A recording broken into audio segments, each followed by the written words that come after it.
नमस्कार मेरे सभी छोटे भाई बहनों को। आप सब कैसे हैं? आशा करता हूं कि आप सब अच्छे और स्वस्थ होंगे।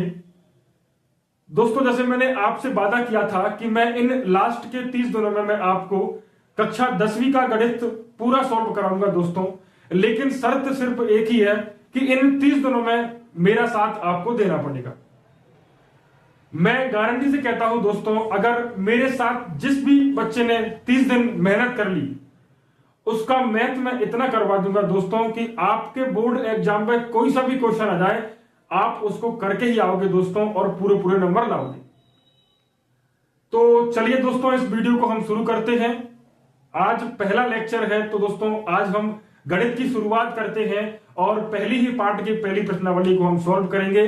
दोस्तों एक बात और कहना चाहता हूं दोस्तों, मैं इस जो हमारी वीडियो रहेगी उसमें कुछ क्वेश्चन जो है वो छोड़ता जाऊंगा दोस्तों, उनको आपको घर पर सॉल्व करना है। ऐसा करने का कारण है दोस्तों, कारण टाइम है, आपके पास टाइम बिल्कुल नहीं है। आपका टाइम बचाने के चक्कर में दोस्तों में ऐसा करना पड़ रहा है।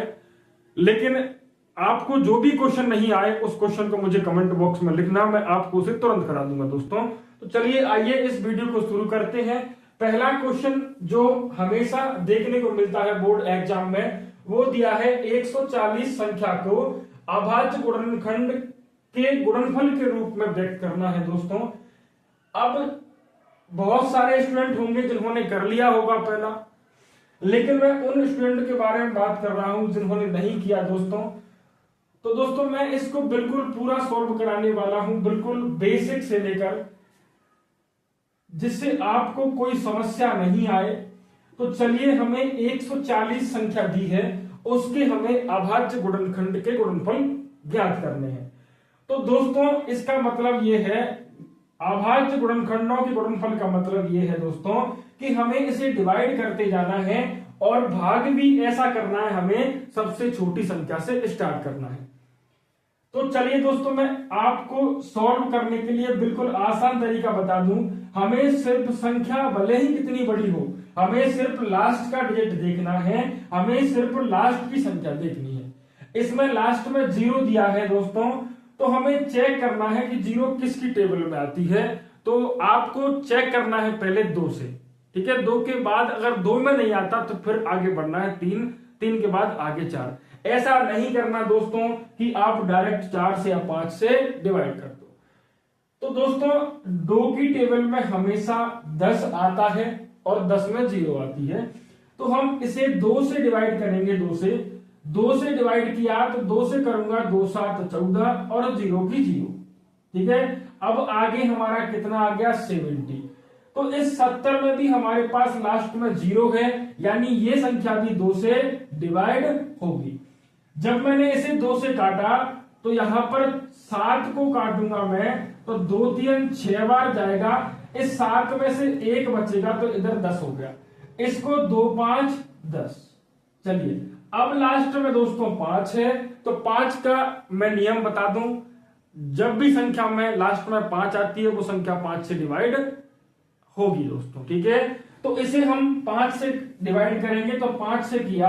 आपको सिर्फ संख्या भले कितनी बड़ी हो लास्ट में देखना है, लास्ट में है क्या, ठीक है। 5 से डिवाइड करूंगा 7 बार जाएगा, और दोस्तों 7 से डिवाइड करूंगा 7 एकम 7, ठीक है। अब हमें गुणनखंड कितने आए, तो 2 गुणा 2 गुणा 5 गुणा 7। 140 के जब हमने गुणनखंड किए तो उसके 2 गुणा 2 गुणा 5 गुणा 7। चलिए दोस्तों, ये 2 कितनी बार आया, तो 2 आया 2 बार, तो 2 की घात 2 लगा दी मैंने। और क्या दिया है 5 गुणा 7।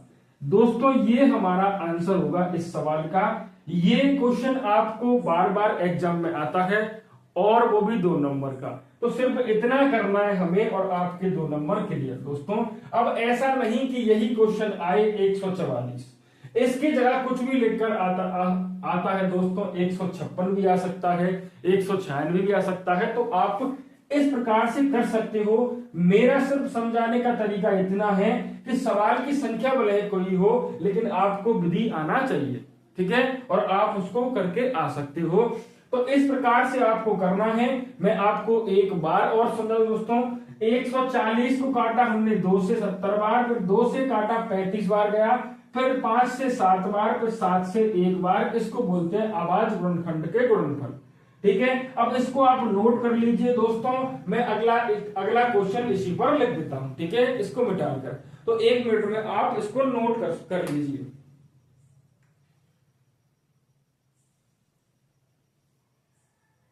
चलिए दोस्तों, आपने नोट कर लिया होगा, मैं इसको यहां से साफ कर देता हूं। अब हम अगले क्वेश्चन की ओर बढ़ते हैं। अब दोस्तों, आपकी बुक में ये पहला सवाल दिया था अभाज्य गुणनखंडों के गुणनफल के रूप में। अब इसके और भी क्वेश्चन दिए हैं उसमें, तो उनको आप सॉल्व कर लेना। ठीक है, कर ही लेना दोस्तों सॉल्व, नहीं तो आप आलस में बैठ जाओ और उसको सॉल्व ना करो। तो मैं जो होमवर्क दूं उसे आप अवश्य हल कीजिए दोस्तों, अगर आपको पूरा पूरा फायदा लेना है तो। हमारे पास क्वेश्चन नंबर 2 लिया है मैंने दोस्तों। ये क्वेश्चन जो लिए हैं मैंने, वो बोर्ड एग्जाम में कई बार आ चुके थे दोस्तों, इसलिए मैंने यहां पर लिए हैं और आपको रिवीजन के तौर पर मैं इनको करा रहा हूं। ठीक है, 26 और 91 के हमें ज्ञात करने हैं दोस्तों, HCF और LCM ज्ञात कीजिए। अब इस क्वेश्चन का लेने का एक और रीजन था दोस्तों, मेरा मतलब सिर्फ आपको एलसीएम और एचसीएफ सिखाना है दोस्तों। अब संख्या उसमें चेंज आए तब भी आप करके आ सकते हो, तो आप इसको बिल्कुल ध्यान से देखिए दोस्तों। हमें क्या करना है, हमें 26 और 91 का, तो पहले हम एचसीएफ सॉल्व कर लें, फिर हम निकालेंगे एलसीएम। ठीक है, तो सबसे पहले हमें जो पहले सवाल में किया हमने वही करना है। इन दोनों संख्याओं का हमें अलग अलग अभाज्य गुणनखंड ज्ञात करने हैं। ठीक है, उसके बाद आगे सोचेंगे कुछ हम। ठीक है, चलिए इसको मैंने बता दिया। लास्ट में सम संख्या है तो सम से डिवाइड होगी, तो हम काटेंगे इसे 2 से। यहां से 2 एकम 2 और 2 3 6। चलिए दोस्तों, अब मुझे बताइए 13 क्या है। तो 13 ना सम है ना विषम, 13 एक अभाज्य संख्या है।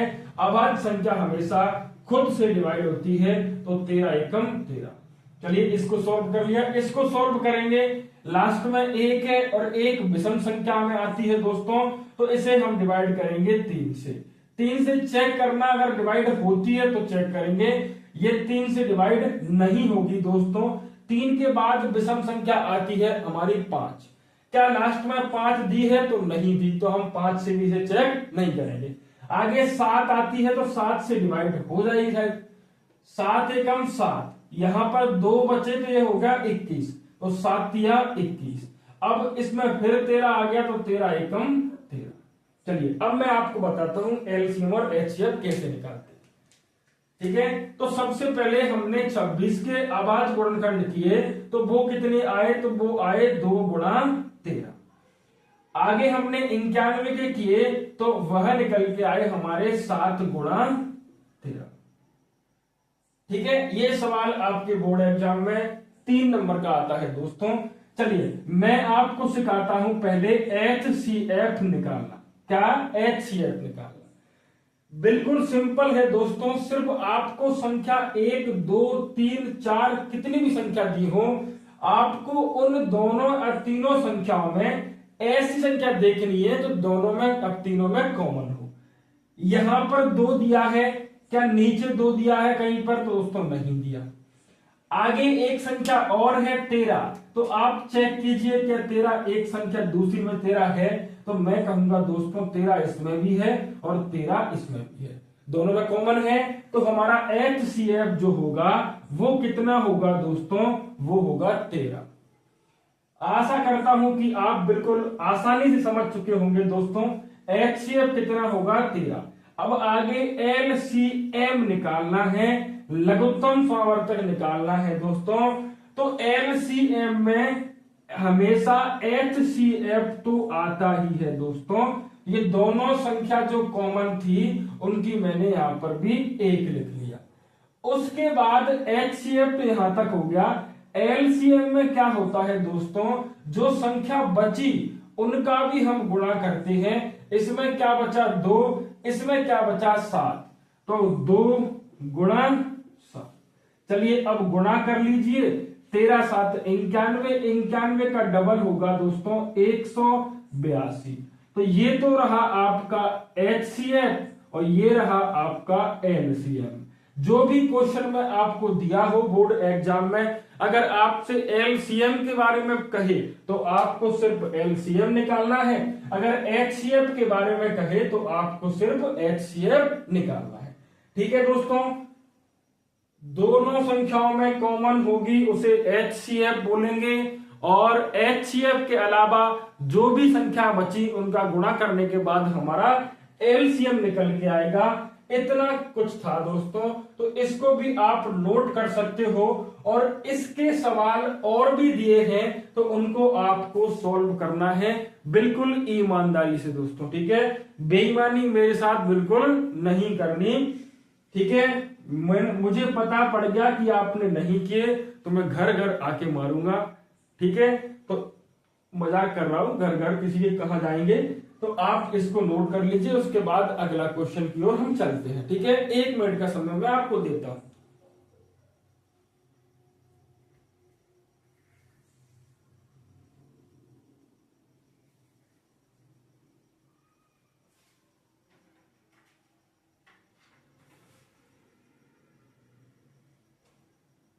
तो चलिए, आपने नोट कर लिया होगा, मैं इसको साफ कर देता हूं यहां से।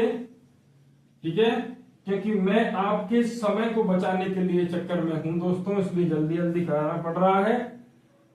जल्दी भी नहीं दोस्तों, आपको अगर समझ में नहीं आ रहा तो मुझे कमेंट कर सकते हो, मैं उसी क्वेश्चन को दोबारा भी करा सकता हूं दोस्तों दूसरी वीडियो में।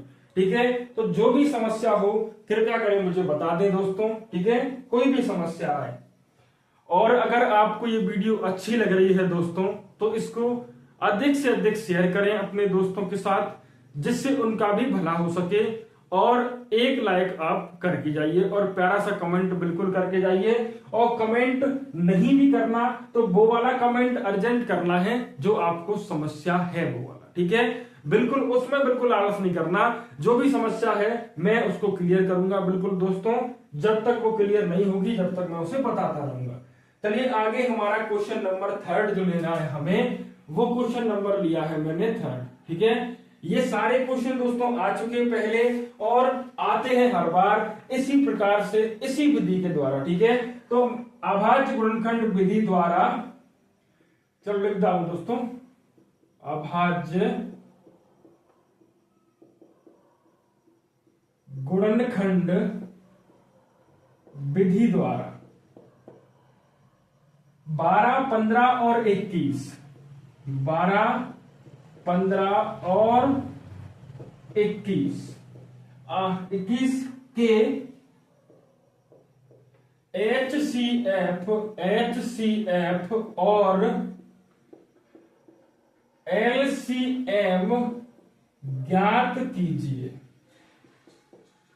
अब बिल्कुल नहीं घबराना दोस्तों, आपने देख लिया कि अभी तो सर ने केवल 2 संख्याओं के बारे में बताया था, अब की बार इसमें 3 संख्याएं आ चुकी हैं, अब कैसे निकालेंगे, अब तो समस्या पैदा हो चुकी है।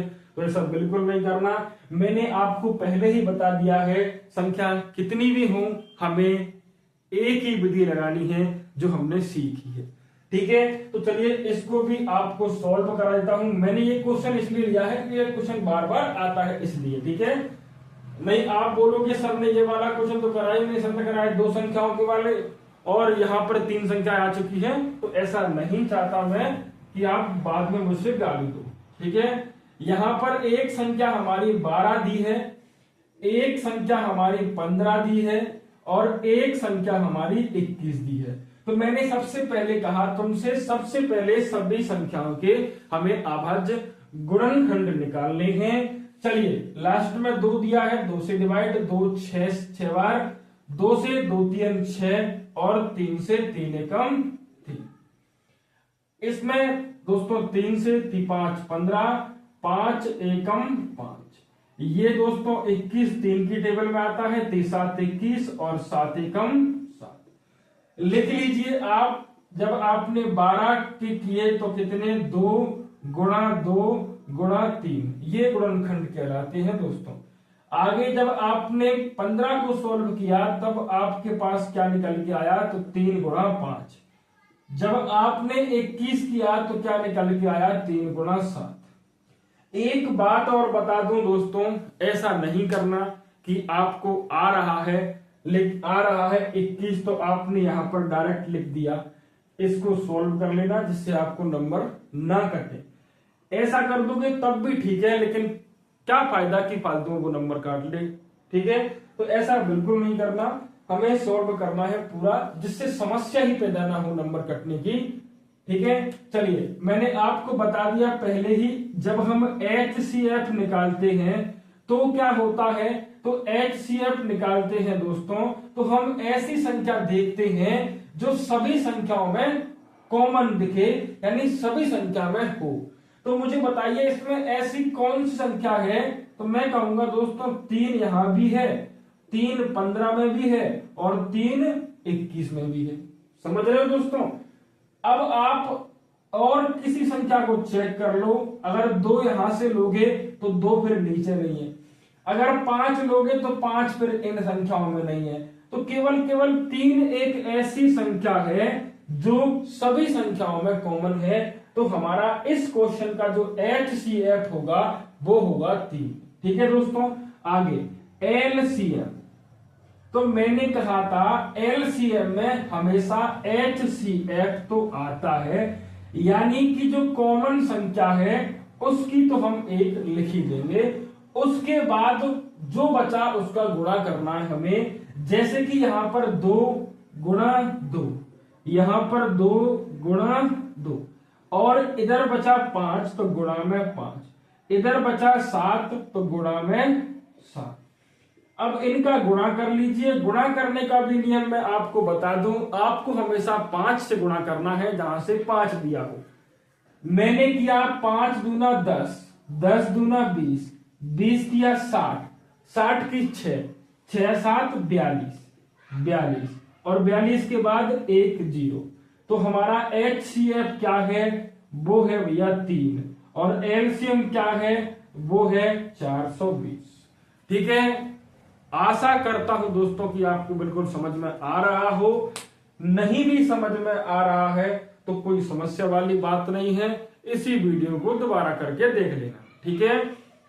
बिल्कुल गारंटी है समझ में आ जाएगा।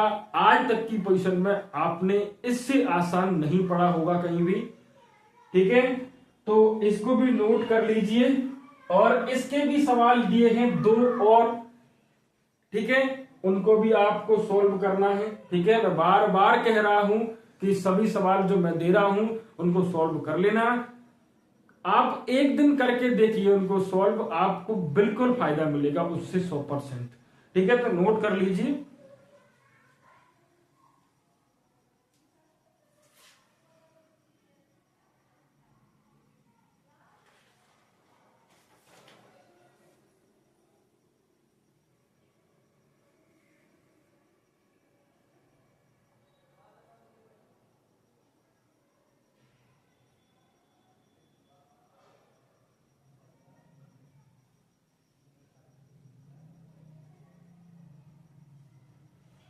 चलिए दोस्तों, आपने नोट कर लिया होगा। कर दूं साहब? चलिए कर ही देते हैं साहब। दर्शी, चलिए दोस्तों आगे की ओर बढ़ते हैं हम। आगे जो सवाल दिया है दोस्तों, मैं एक बार और कह दूं दोस्तों, ये जो सवाल जितने भी मैं यहां पर करवा रहा हूं दोस्तों, वो पहले कई बार आ चुके हैं और इन्हीं सवालों के दोबारा आने की संभावना है, तो इनको तो कर ही लेना। ठीक है दोस्तों। चलिए अगला क्वेश्चन जो दिया है उसमें क्वेश्चन नंबर हमारा शायद दोस्तों 4th है, तो क्वेश्चन नंबर पर ध्यान मत देना दोस्तों। ठीक है। सिर्फ देना ध्यान किस पर, समझने पर। ठीक है। यहां पर क्वेश्चन दिया है HCF दो संख्याएं दी हैं 306 और 657। इन दोनों संख्याओं का HCF 9 दिया है। चलिए, अच्छी बात है, दिया है तो ठीक है। निकालना क्या है, तो LCM निकालना है 306 और 657 का। ये समस्या वाली बात हुई भाई, आपने दे दिया वो अच्छी बात है, लेकिन निकालने के लिए क्यों दे दिया आपने? इसको भी दे देते तो हमें निकालना ही नहीं पड़ता कुछ। ठीक है दोस्तों, तो क्वेश्चन दिया है हमारा, दो संख्याएं दी हैं 306 और 657, उनका हमें HCF दिया है 9, LCM नहीं दिया तो वही निकालना है हमें। ठीक है, तो इसके बारे में मैं आपको थोड़ा बता दूं। ठीक है, क्या होता है इसमें, एक फॉर्मूला यूज होता है, दो संख्याओं का गुणनफल, दो संख्याओं का गुणनफल हमेशा बराबर होता है LCM गुणा HCF। यानी मैंने क्या कहा कि LCM गुणा HCF बराबर होता है, एक संख्या मैंने मान ली A और एक संख्या B, अगर तुम दोनों संख्याओं का गुणा कर दोगे तो वो हमेशा LCM इंटू HCF के बराबर होगा। इसको आप ध्यान रखना। ठीक है, अब दोस्तों जो दिया है सवाल में उसको लिखते जाओ। क्या LCM दिया है दोस्तों? आप कहोगे नहीं दिया सर। गुणा क्या HCF दिया है? तो कहोगे सर इतना बड़ा लिखा तो है 9, तो मैंने लो भैया 9 लिख दिया मैंने। LCM नहीं दिया तो LCM, HCF नहीं दिया था तो मैंने HCF के स्थान पर HCF बराबर A और B दी है। अब आप कहोगे सर ये A और B कहां से आई, ये तो क्वेश्चन कहीं है ही नहीं। तो भैया हमारे पास दो संख्याएं दी हैं, एक संख्या ये और एक संख्या ये, तो इसको मैंने A मान लिया, इसको मैंने B मान लिया, फॉर्मूले में होता है इसलिए। ठीक है, आप नहीं मानोगे तब भी कोई दिक्कत नहीं है, इसको नहीं लिखोगे तब भी सही है।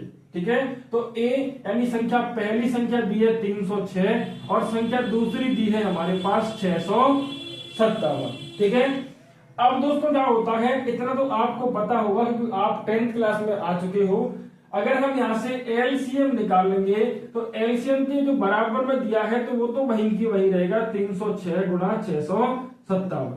लेकिन ये सर इसका क्या करें, तो इसको दोस्तों अगर इधर लाओगे तुम 9 को, तो ये गुणा में है। जब भी गुणा की संख्या बराबर के उधर जाती है वो हमेशा दोस्तों कहां पे आती है, बटे में। गुणा की संख्या, ना कि प्लस माइनस। अगर यहां पर प्लस की होती तो इधर की माइनस जाती, माइनस होती तो प्लस जाती, लेकिन अभी गुणा है LCM में तो हमेशा कहां जाएगी, बटे में। चलिए, अब आप कर ही सकते हो कि LCM कैसे निकालोगे। तो LCM निकालने के लिए आप यहां से 9 से संख्या काट लो, 9 एकम 9, 9 तिया 27, 3 बचे, 9 चौक 36, कितना बचा भैया, 34 गुणा 657। आप इतना करना, अब इसका गुणा कर लेना, गुणा करके जो भी आंसर आएगा वो आपका इस क्वेश्चन का आंसर होगा। ठीक है, गुणा तो आप कर सकते हो, तो इतना कष्ट कर लेना मेरे लिए कि इसका गुणा कर लेना, क्योंकि गुणा मैं करूंगा तो फालतू में हमारा समय खराब होगा और आपका समय है बिल्कुल कीमती अभी हाल फिलहाल की पोजीशन में। ठीक है, क्योंकि सिर्फ बचे कितने हैं आपके पास, 2 महीने, और उस 2 महीने में मुझे कराना है गणित और साइंस। ठीक है, साइंस भी मैं कराऊंगा तुम्हें बिल्कुल पूरी, जो भी क्वेश्चन आने की संभावना है, जो भी क्वेश्चन आए हैं पिछले 2020 से लेकर 25 तक। ठीक है, तो इसको भी नोट करिए। इसमें कहीं भी समस्या हो दोस्तों मुझे बिल्कुल कमेंट में बताइए, और कमेंट में मैं इस सवाल के ऊपर जहां भी समस्या होगी वहां मैं आपकी समस्याओं को सॉल्व करूंगा। ठीक है, मैं इस वीडियो की जो डिस्क्रिप्शन है उसमें मैं आपको इंस्टाग्राम की लिंक दे दूंगा, उसमें भी आप मुझे मैसेज कर सकते हो और उस पर भी मैं आपकी समस्याओं को हल कर सकता हूं दोस्तों। ठीक है, तो मैं आपके लिए सब कुछ करने के लिए तैयार हूं, सिर्फ आपको इतना करना है कि मेरे साथ 30 दिन इस सेशन में बने रहना है जब तक कि आपका गणित खत्म ना हो जाएगा। ठीक है, अब नोट कीजिए, बातें बहुत हो चुकी हैं, अभी हमारे पास 2-3 क्वेश्चन और बचे हैं, उनको भी हम सॉल्व कर लेते हैं।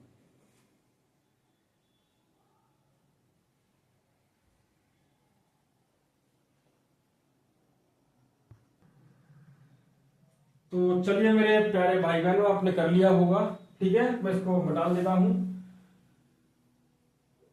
इसको मिटाने के बाद मैं दोस्तों आपको एक क्वेश्चन और कराने वाला हूं मेरी तरफ से, जिस क्वेश्चन में आपको समस्या आती है, लेकिन वो समस्या वाला क्वेश्चन है बिल्कुल नहीं। और कराने का सिर्फ एक ही रीजन है दोस्तों, ये क्वेश्चन कई बार आ चुका है। ठीक है, तो आपको मैं करा देता हूं। इस सवाल में 17, 23 और 29 तीन संख्याएं दी हैं। क्वेश्चन नंबर 5, 17, 23 और 29 ये तीन संख्याएं दी हैं। इनका हमें 29 का चलिए HCF ज्ञात कीजिए, ज्ञात कीजिए। आप कर सकते हो इस क्वेश्चन को, बताओ कैसे करोगे। इसमें क्या कॉमन आ सकता है दोस्तों, तो चलिए मैं आपको बता ही देता हूं। आपके दिमाग पर बिल्कुल लोड नहीं आने दूंगा। तो मैंने कहा पहले सबको हम क्या करते हैं, तो पहले जितनी भी संख्या दी है उन सभी संख्याओं के हम बिल्कुल प्यार से क्या लेते हैं, गुणनखंड। ठीक है, अब बताइए मुझे ये संख्या किससे डिवाइड हो सकती है, यही तो मेन समस्या है दोस्तों। बताइए ये संख्याएं किससे डिवाइड हो सकती हैं। तो मैं आपको बता दूं दोस्तों, वैसे तो ये सब आपको आता ही होगा कि ये सभी अभाज्य संख्या हैं, और अभाज्य संख्याएं हमेशा या तो खुद से डिवाइड होती हैं और या भैया एक से। ठीक है, तो चलिए मैं इसको डिवाइड करता हूं। तो खुद से डिवाइड करूंगा, 17 एकम 17, 23 एकम 23, 29 एकम 29। अब चलिए 17 को मैंने डिवाइड किया भैया, 17 से डिवाइड हुआ। 23 को मैंने डिवाइड किया, 23 से डिवाइड हुआ। 29 को जब मैंने भाग दिया तो 29 से ही भाग गया उसमें। अब बताओ इसमें क्या कॉमन है, HCF कैसे लोगे। HCF वही संख्या होती है जो कॉमन हो। तो मैं आपको बता दूं मेरे प्यारे भाई बहनों, इसमें सभी संख्याओं में हमारा एक जो होता है वो तो सभी संख्याओं में होता है ना। ये एक ऐसा प्राणी है, ये एक ऐसा प्राणी है जो भैया सभी में घुल मिल गया है। ठीक है, हमारी किस्मत ऐसी नहीं है कि हमें सभी अपने में समाहित कर लें। ठीक है, लेकिन एक की किस्मत अच्छी है जो सभी संख्याओं भैया अपने आप को बैठा लेता है। ठीक है, तो एक इसमें भी है, एक इसमें भी होगा और एक इसमें भी होगा। तो हमारा HCF क्या होगा, तो HCF हमेशा क्या होगा भैया, एक होगा। जब भी अभाज्य संख्याओं का HCF लेना है वो हमेशा एक होता है। आप इस बात को ध्यान देना। इसी कारण से मैंने इस क्वेश्चन को करा दिया। वैसे इस क्वेश्चन में कुछ नहीं था, ये 2 बार आ चुका, 3 नंबर का, इसलिए मुझे कराना पड़ा। ठीक है, क्योंकि मैं आपका नुकसान बिल्कुल भी सहन नहीं कर सकता।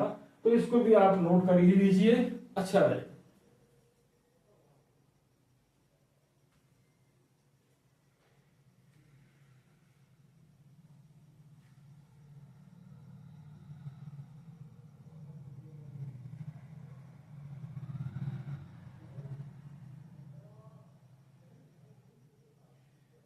चलिए कर लिया, आप तो अच्छे बच्चे हो, कर ही लिया होगा आपने।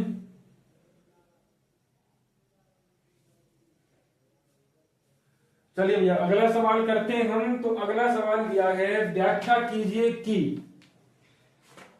चलो भाई व्याख्या हम करेंगे, बताइए क्या करना है व्याख्या। तो क्वेश्चन नंबर मैं ध्यान भूल जाता हूं दोस्तों, क्वेश्चन नंबर कौन सा है, तो आप कर लेना अपनी तरफ से। क्वेश्चन नंबर मैं कर दूं इस पर, चलिए 6। व्याख्या कीजिए कि, व्याख्या कीजिए कि 7 गुणा 11 गुणा 13 प्लस 13, 7 गुणा 11 गुणा 13 प्लस 13 प्लस 13। ठीक है, उसके बाद और, चलिए भैया लो और लगा दिया। अब अच्छा तो नहीं लगता दोस्तों कि आपका इस क्वेश्चन लिखने में टाइम खराब हो रहा है, लेकिन क्या करें दोस्तों, समस्या है हमारे पास भी। 7 गुणा 6 गुणा 5 गुणा 4 गुणा 3 गुणा 2 गुणा 1 प्लस 5 भाज्य संख्याएं क्यों हैं। भाज्य संख्याएं क्यों है। ठीक है, अब भाज्य संख्या है क्यों है। अब व्याख्या आप तभी कर पाओगे जब आपको पता होगा कि भाज्य क्या होता है? भाज्य संख्याएं कैसी होती हैं। अब मुझे लगता है कि आप सारे, सॉरी आपको बुरा लगाएगा, बुरा लगे तो लग जाने दो, ये बातें तो करनी पड़ेगी दोस्तों। आपको पता होगा, कई बच्चों कई को नहीं पता होगा कि भाज्य क्या होती है। कुछ बच्चे मैंने देखे हैं जिनको पता भी नहीं होता भाज्य क्या होती है। तो पहले बता दूं, मैं सभी को समान रखूंगा। ठीक है, जिसको आता हो अच्छी बात है, ठीक है, जिसको नहीं आता वो सीख ले। भाज्य संख्याएं वह होती हैं जिनके जब हम अभाज्य गुणनखंड करें, अभाज्य गुणनखंड, जिनके अभाज्य गुणनखंड 3 या 3 से अधिक हो, 3 से अधिक हो। अब इस बात में समस्या होगी, सर ये कैसे? तो मैं आपको उदाहरण देकर समझाऊं दोस्तों। पहली संख्या भाज्य है 4। आप इसे जब डिवाइड करोगे तो ये 4 दोस्तों 4 से भी डिवाइड होती है, ये 4 दोस्तों हमारी 2 से भी डिवाइड होती है, और ये 4 दोस्तों हमारी 1 से भी डिवाइड होती है। बताओ इसके गुणनखंड 3 है कि नहीं है? तो आप कहोगे भैया गुणनफल तो 3 है इसके, हैं? चलिए एक और दो आपको उदाहरण, चलिए 8 चेक करते हैं। तो 8 से डिवाइड होता है, 8 4 से, 2 से, 1 से, 1 2 3 4 गुणनखंड। मैंने ये कहा या तो 3 हूं या 3 से अधिक कितने भी हूं, मुझे कोई समस्या नहीं है, वो संख्या भाज्य होंगी। तो दोस्तों हमें इसमें व्याख्या करनी है। इसने ये कहा है कि ये पूरी एक संख्या है और ये पूरी एक संख्या है। ठीक है, अब संख्या पता नहीं क्या है, गुणा करने के बाद जोड़ने के बाद जो संख्या आए वह संख्या है, लेकिन आपको ये बताना है। मैंने ये कह दिया कि भाज्य है, लेकिन आपको बताना है कि भाज्य कैसे है और क्यों है। तो चलिए भैया हम बता देंगे, जो आप कहो उसको हम कर देंगे। संख्या लिख दो भैया, पहली संख्या। पहली संख्या क्या दी है भैया? 7 गुणा 11 गुणा 13 गुणा, सॉरी 13 के बाद प्लस 13। तो पहले मैं आपको पहली संख्या सॉल्व कराऊंगा, फिर दूसरी वाली। अब दोस्तों आपको यह पता होना चाहिए कि जो गुणा वाली संख्या होती हैं वो सभी एक ही पद में आती हैं, और ये प्लस माइनस वाली अलग पद। तो इसमें 2 पद हैं, 1 और 1। तो दोस्तों इसमें से और इसमें से, इन दोनों में से एक संख्या ऐसी है जो कॉमन आ सकती है। कॉमन यानी जो दोनों में हो। तो बताइए, इसमें भी 13 है, इसमें भी 13 है। तो मैंने अगर 13 बाहर ले ली तो अंदर क्या बचेगा? यहाँ 7 गुणा 11, इस 13 के स्थान पर क्या बचेगा भैया? 13 एकम 13 1, और प्लस ये यहां से 13 एकम 13। अब इनमें से आप कहोगे सर इसमें 13 ही अलग क्यों कर ली? तो भैया ये तो अलग अलग संख्या नहीं है, एक ही संख्या है, इसमें हमें 13 हटानी है, कहीं डालो। ठीक है, अब चलिए आगे भैया, यहां से ये क्या हुआ? 13, 11 का 7 में गुणा करोगे तो कितना होगा? 77। उसका गुणा करोगे 1 में तो वही 77, कितना भैया? प्लस में 1। अब 13 इस कोष्टक को हटाओगे तो क्या रहेगा?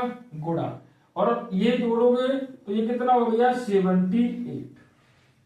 अब ये पूरा सॉल्व हो चुका है। अभी इसके गुणनखंड कितने आए सर? 2 आए।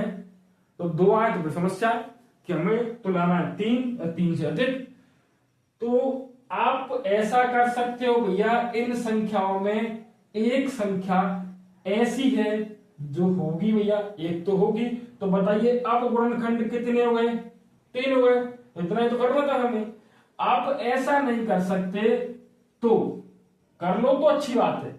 तो आप भैया इस 78 को डिवाइड कर लो। ये 78 भी किससे डिवाइड होगा? 13 से 6 बार, 13 छंग 78। अब बताओ 1 2 3 गुणनखंड हो गए। तो भैया हम कह देंगे यह संख्या भाज्य है, यह संख्या भाज्य है, भाज्य। और क्यों है भैया? क्योंकि इसके गुणनखंड 3 या 3 से अधिक है। चलिए भैया दूसरी संख्या को सॉल्व करते हैं। दूसरी संख्या बताइए मुझे क्या दिया है संख्या दूसरी। तो 7 गुणा 6 गुणा 5 गुणा सॉरी दोस्तों यहां पर 4 होगा, उसके बाद 5 के बाद 4 गुणा 3 गुणा 1 गुणा 2 गुणा 1 प्लस में 5। अब दोस्तों आप इसको एक तरीके से और सॉल्व कर सकते हो कि इन सभी का गुणा कर लो और इसको जोड़ दो, जो भी संख्या है उसको फिर डिवाइड कर लो, फिर गुणनखंड निकाल लो, उसके बाद तो बराबर ही आएगा। ये सिंपल है ऐसा। बताइए दोस्तों ये सभी संख्या गुणा में है, ये एक पद है और ये एक पद है, इसमें भी 5 है, इसमें भी 5 है, तो 5 कॉमन ले लिया, यहां से 5 कॉमन लिया तो सिर्फ 5 के स्थान पर 1 बचेगा और सभी संख्या ऐसी आएंगी। 7 गुणा 6, यहां से 5 एकम 5, 4 3 2 1 और 5 एकम 5। चलिए 5 इसको गुणा करोगे, सबको यहां से यहां तक गुणा करोगे तो ये 1008 होगा। और क्या दिया है, प्लस में दिया है 1।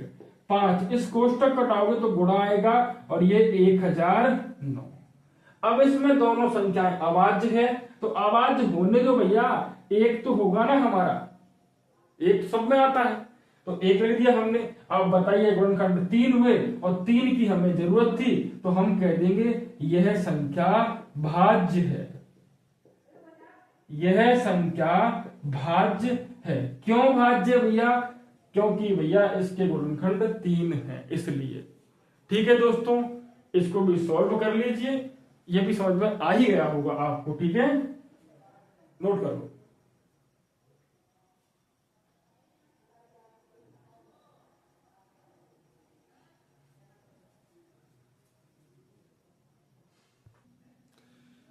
तो चलिए दोस्तों आपने नोट कर लिया होगा। चलिए दोस्तों मुझे आज्ञा दीजिए, अब मिलते हैं नेक्स्ट वीडियो में। और नेक्स्ट वीडियो दोस्तों हमारी अगले ही दिन आ जाएगी इसके बाद, क्योंकि मैं आपको टारगेट ले चुका हूं मैं आपका कि जितनी जल्द से जल्द हो सके मैं आपको पूरा गणित और साइंस करा दूं।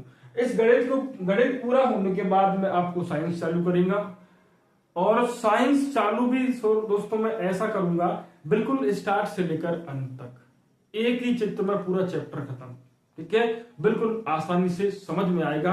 आप अपने दिमाग से भी लिख कर आओगे पेपर में, सही होगा, क्योंकि आपको उसका कंसेप्ट पता होगा पूरा। ठीक है, तो चलिए दोस्तों मिलते हैं अगली वीडियो में। अगर वीडियो अच्छी लगी हो दोस्तों तो अपने अपने दोस्तों को शेयर कर दीजिए। ठीक है, और एक लाइक कर दीजिए दोस्तों, और जो भी समस्या हो उसे कमेंट में मुझे बता दीजिए। तो धन्यवाद यहां तक बने रहने के लिए। चलिए दोस्तों मिलते हैं।